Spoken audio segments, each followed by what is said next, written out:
Hi,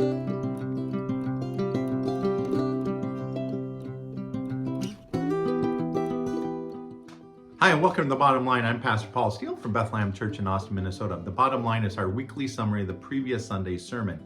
And this past Sunday, we started a new sermon series called The Story of Advent. We are in this Advent season, and the word Advent comes from Latin, which means coming. And so the purpose of Advent is not to extend out the Christmas season, but rather it is this intentional time when we think about and ponder and meditate on the first coming of Jesus and all those events that surround that reality, and as a way to prepare ourselves for the second coming of Jesus. In other words, because God kept his promise to send Jesus the first time, we can believe and count on his promise to have Jesus return, to have Jesus come a second time. And what we looked at on Sunday was the fact that this is a story. Advent is part of the larger story of God at work in the world. That God is at work in this world to bring redemption and restoration to his creation that's been corrupted by sin and death.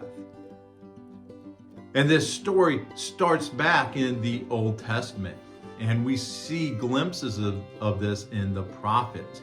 You have Isaiah promising the Messiah would be born of a virgin. Isaiah saying that this son, this child, is going to be this king who rules with wisdom and with love, the character that God has. We see in Micah that this Messiah is going to be born in Bethlehem. And again in Isaiah, we see that the purpose of the Messiah is to come and to save us from our sins. And so in this larger story of Advent, we see that God has made these promises that the Messiah, this representative king, will come to lead and rescue and save God's people. And so our big idea from Sunday is this: the story of Advent teaches us that God can be trusted to keep his promises. The story of Advent teaches us that God can be trusted to keep his promises.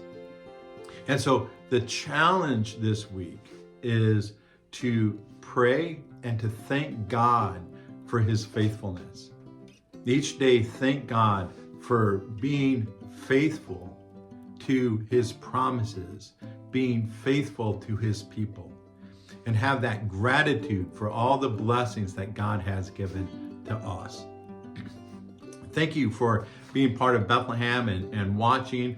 I want to remind you that you can catch us every Sunday morning at 10:30 on YouTube or Facebook, or better yet, in person here in Austin, Minnesota, next to Ellis Middle School. If there's a prayer request that you'd like me to be praying about, send me a message. You can support our work here in Austin by praying for us, praying that we would have opportunities to love our neighbor, praying that we would have people come and become part of our church family.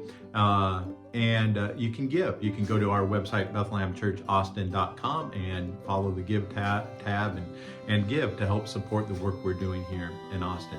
Thanks again for watching. Have a wonderful rest of the week, and God bless.